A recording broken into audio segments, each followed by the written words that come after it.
Alright, hi everyone. I'm back here today for another video. Now, the video I'm going to be doing today connects directly to the first video I had ever done. First video I had ever done, which was 7 years ago now, was about Bachelor Grove Cemetery.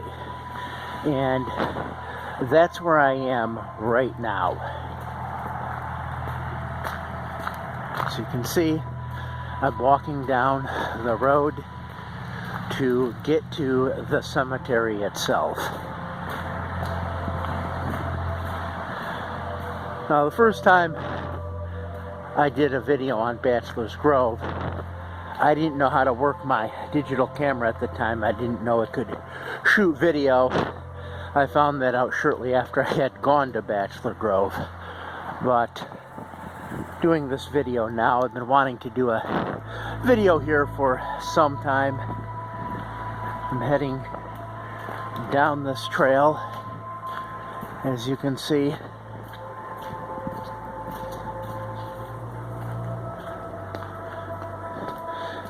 Now, supposedly at one time you could drive right to this cemetery, and all that stopped in 1977 when they closed this off and added like a dirt bombardment so you could no longer drive into the cemetery.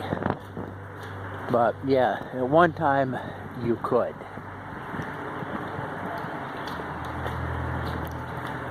Now, there's a lot of stories about this cemetery.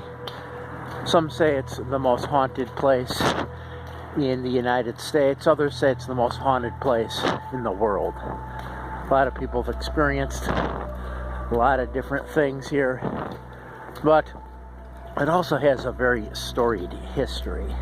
And I know the first time I did the video, I talked a bit about the history, talked about some of the earliest settlers to this area. Now, this cemetery that I'm coming up upon right now, I don't know if you can see that, but it's coming up on my right, was actually originally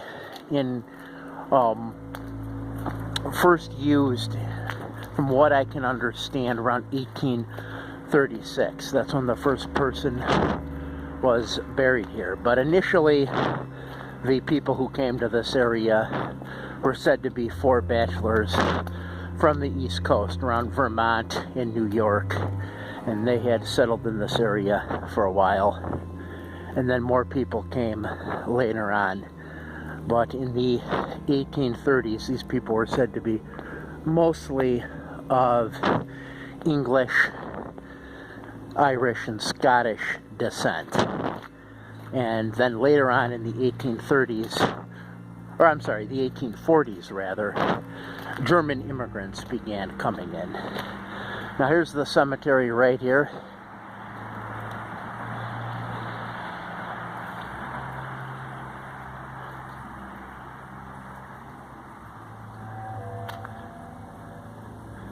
It's not something you see that often, cemetery in a forest preserve like this.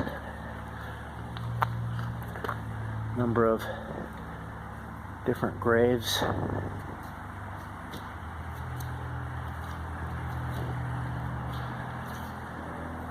This one from 1911, another one from 1920.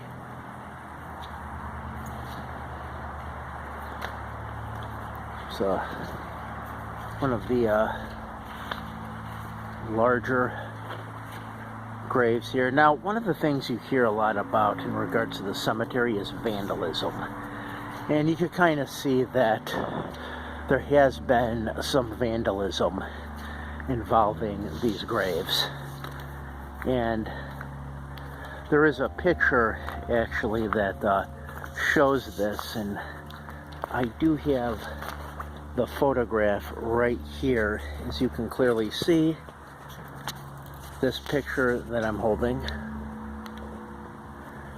was taken in the 60s, and it does show a police officer standing in front of some of these graves as vandalism was starting to take place. Now, from what I understand, vandalism may have gone back to the 1950s, and was said to be around the early 1950s that the cemetery first gained its reputation as being haunted.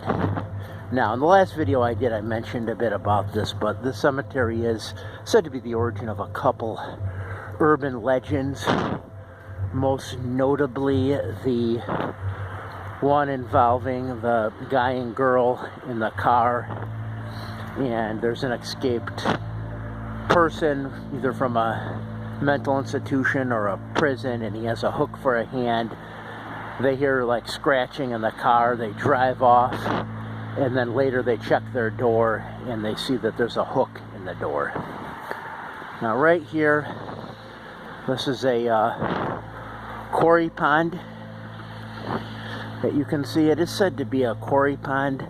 I don't know how deep it is. I think there was even a video of someone swimming across it at one point in time. Kind of slippery. So you can see a lot of duckweed. Not as much duckweed as there is in the summertime. Now, one of the legends of this cemetery is that Prohibition-era gangsters, particularly Al Capone, used to dump bodies into this quarry pond. That's one of the legends. And again, a lot of this stuff started up in the 1950s when you started hearing about this place being haunted.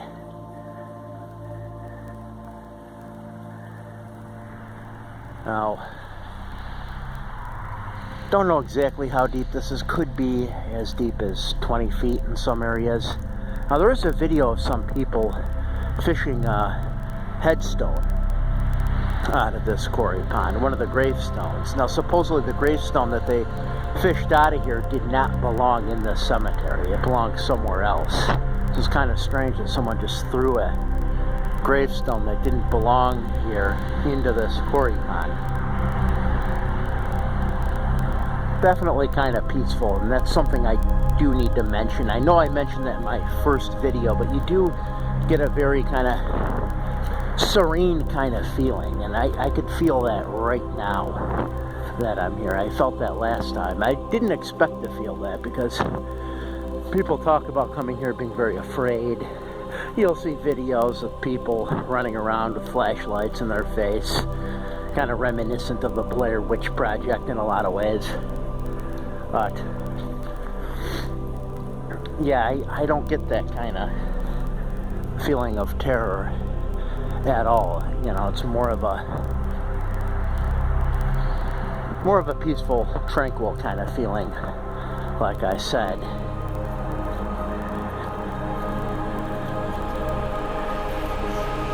Now, and I did mention this last time, this area, well, initially this area did gain some fame in 1934 when Robert Ripley actually did one of his cartoons on Bachelor Grove, and it was just him talking about how they call it Bachelor Grove and yet there are women buried here. And it's believed he possibly might have come to this cemetery in the 30s because he did have a lot of rich friends in Chicago, and it's possible that he came to the Midlothian golf course to golf, heard about the cemetery, may have actually visited the cemetery.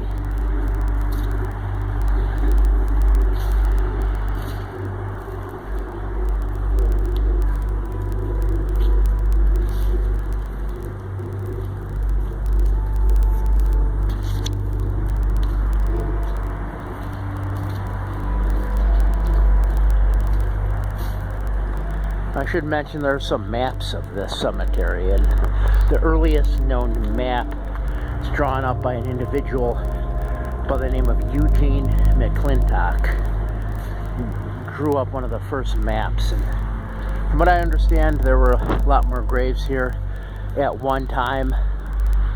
There are people buried here who are not marked by a burial. There could be as many as 200 people buried in this cemetery, they say.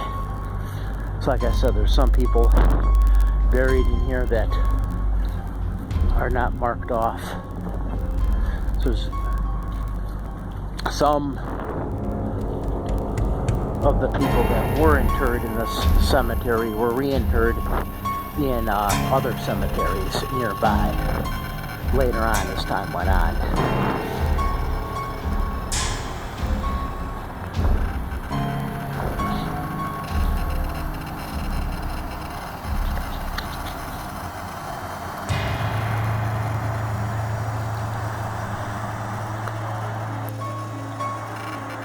Now, I should mention that, like I said before, this land was initially inhabited by English and Irish and Scottish settlers in the 1830s. In 1830, it's known that this cemetery was purchased by an individual by the name of Samuel Everton. And he had this cemetery for a while, and this is where a lot of the settlers of the area were buried. First known burial in the cemetery was that of an individual by the name of William B. Nobles, and this was in 1836. So kind of around the time Chicago became incorporated as a town was when he was first buried here in this cemetery. Now, like I said, you could see that there have been vandals. A lot of that happened from what I understand and from what I've read about. A lot of that happened in the 60s, 70s, and 80s. Around that time, there was a lot of vandalism going on.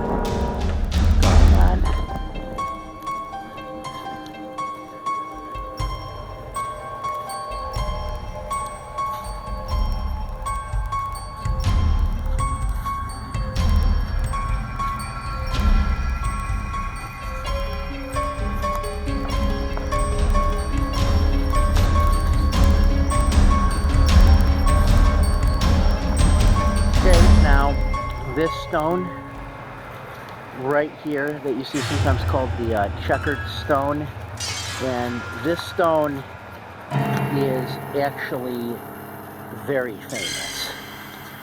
And it was famous because the Ghost Research Society, as far as I understand, it's been around since around 1982, founded by Dale Kazmierek in the Chicago area, came out here, and one of the members, one of the members had taken a picture, and she took this picture right here. Now this is the stone. This is the image of what they call the Madonna of Bachelor Grove sitting upon the stone. This is probably one of the most famous ghost photographs ever taken. It was taken right here in the cemetery in 1991. I think it was August 10th. And right here on the stone. There's the stone.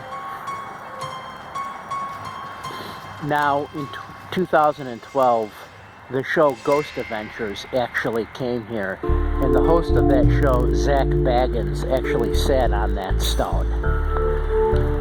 And sat on that stone and talked about, pretty much what I just said about it. Talking about how this is probably the most famous ghost photograph in the world. It's one of them. I mean, if you look online, the world's most famous ghost pictures, somewhere this picture will come up. Now, who is this person? I said she's referred to as the Madonna of Bachelor's Grove. It's believed that her real name was Amelia Patrick. And she said, actually, to not be buried here. She said to be buried in another cemetery, but it's believed daughter is buried here, and the ghost story goes that sometimes at night people will see her all dressed in white walking through this cemetery. One of the more famous stories of this cemetery, although women in white stories are actually quite famous when it comes to, you know, ghost stories and stories of haunted areas. There are a lot of women in white stories. Now, another very famous story connected to this area is the vanishing farmhouse. I should definitely mention that. People will frequently see a farmhouse off in a distance. They'll try to get closer to it, and then it will vanish. Samuel Everdeen owned this area. Eventually, he would sell the land he owned here to an individual by the name of Frederick Schmidt. And the Schmidts had owned this for quite some time, from 1864 till they sold it to the Cook County Forest Preserve District in around sometime in the 1920s. So they owned this for some time. They had a house. Here's the farmhouse right here. Picture got a little smudged because it is drizzling a bit. As you can see, there's different family members there. But I did say that one of the legends is that vanishing farmhouse. Another one of the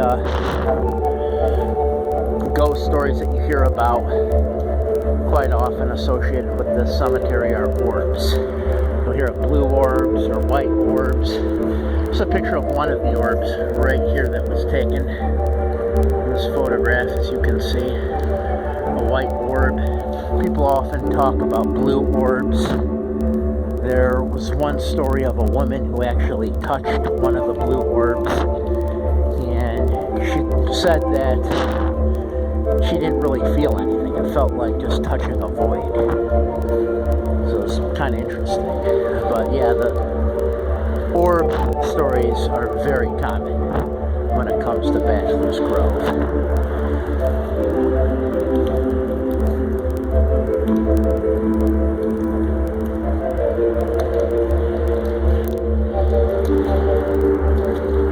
Now this one's actually quite famous, the infant daughter grave. As you can see, people will leave different things.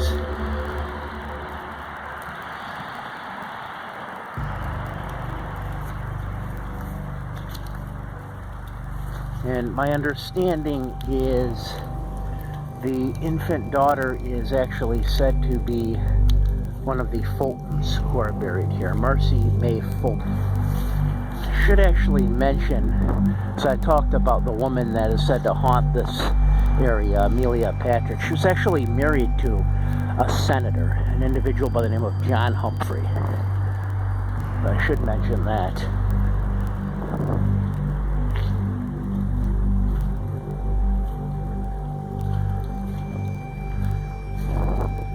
Now, there are other things associated with this cemetery as well. People have said that they've seen like phantom hounds in the cemetery. That doesn't go back too far. It goes back to about the 80s that people were talking about seeing the hounds. Just one other thing I wanted to mention about this stone is that this was actually said to be part of a larger monument, and it was said to be a monument to a family called the Rick family that was said to be buried here. Now, there are also stories of graves moving seemingly by themselves certain distances. I can't remember which one offhand. It might have been one of these.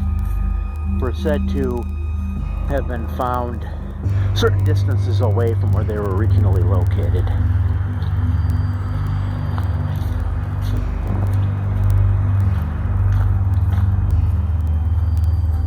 I'm outside of the cemetery, heading on this trail. Now, in this woods, there's a lot of remnants of farmhouses, old homesteads. You can find parts of wells. So I think you got to be careful where you step. But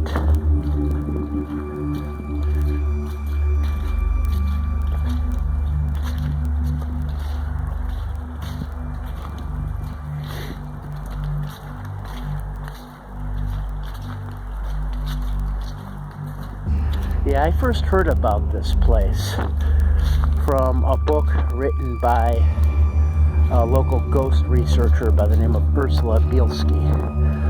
Probably a lot of people have heard of her if you've read a lot of books on ghosts and whatnot. She's written about 9 books on ghosts and the paranormal in the Chicagoland area. Before her, there was Richard Crowe. Seems to me like she's kind of taken his place, though, in a lot of ways. Now we've come to a creek.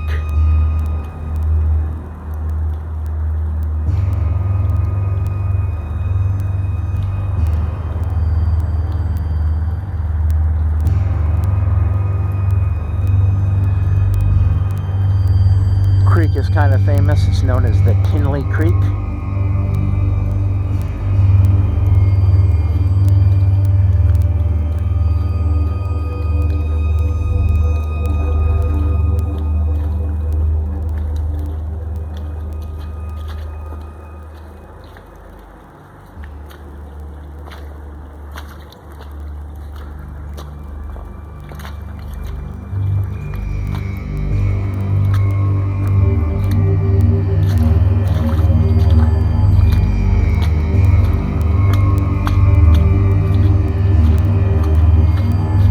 Now I'm getting to the area where you can find a lot of the old, remnants of, farmhouses and whatnot. You could see bricks and stuff. Probably find a lot of things in here.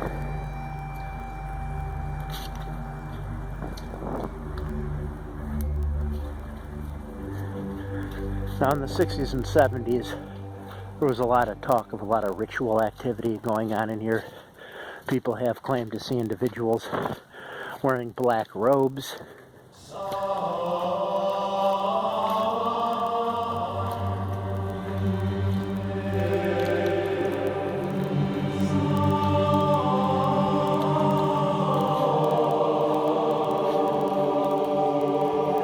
Another thing I should mention is that there's even some mention of some incidences where people, vandals, have actually dug up some of the graves.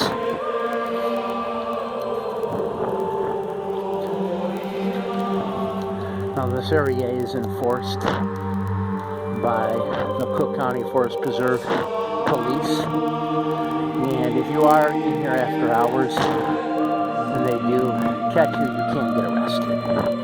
So I just thought I'd throw that out there. I know there's a lot of other videos where other people are mentioning that, but I just thought I would. Now, if you look at my avatar, I made an avatar a while back that I've used for years. And the avatar that I've used for years is of this forest. I altered it a little. I think I made it look brighter blue and yellow and whatnot, but it is of this forest right here.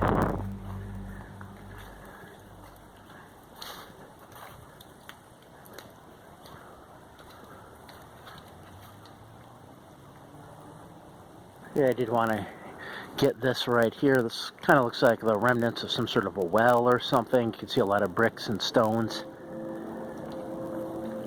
Looks like there's something metal down there.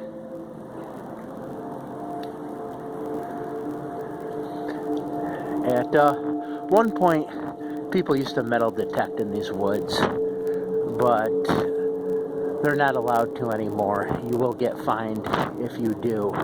But at one point you could, and there was mention of a person metal detecting in this area where I'm walking now.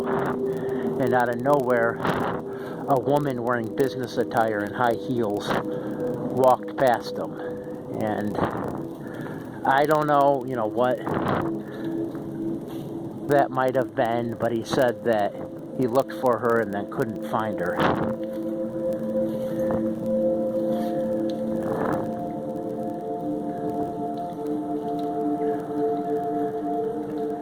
So I don't know if that's tied to, the ghostly lore of the cemetery and whatnot. Most likely it could be. There's some more stones down there.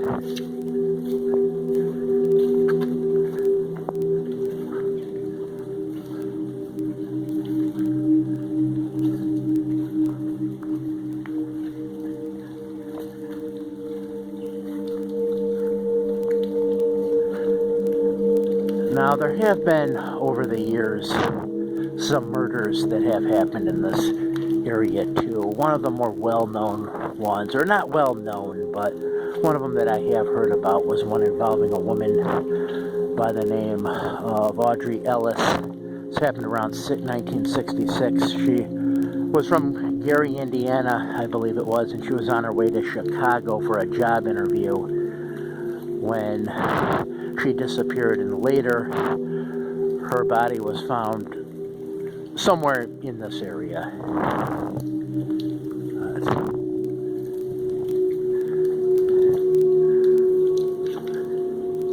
I don't mean to tell too many tragic stories by any means. I don't mean to depress anybody, certainly. Because, you do have a very peaceful feeling when you walk through these woods. It's not one of dread. Although, when you watch other people's videos, sometimes they'll lead you to think that it is kind of a dreadful place and that there's a lot of really creepy things going on. But you don't get that feeling when you come here. And a lot of people who come here will tell you that.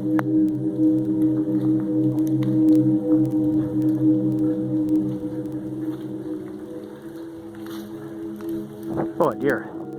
Large one. A couple of them.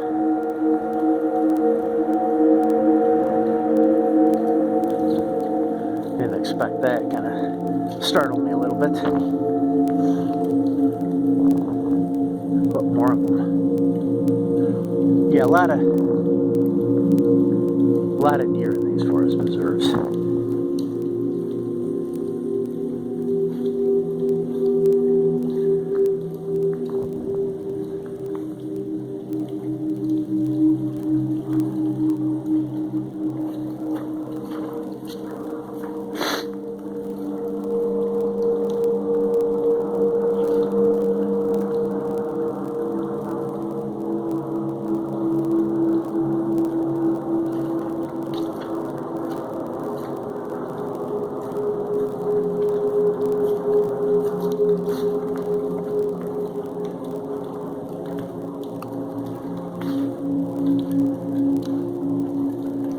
Yeah, like I said, Ghost Adventures came to this area. I know when I first came here, it was in 2010, and there was stuff you could find on YouTube at the time, but not like today.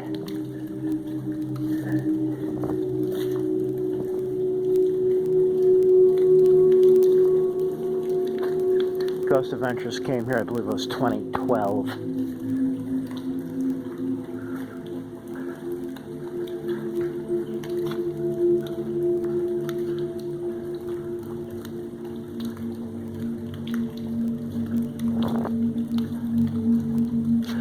Alright, well, this was my trip to Bachelor Grove Cemetery. I think I covered most of the things that Bachelor Grove is most famous for. And that's all I've got. If you've watched this video, as always, I thank you for watching. Have a great day.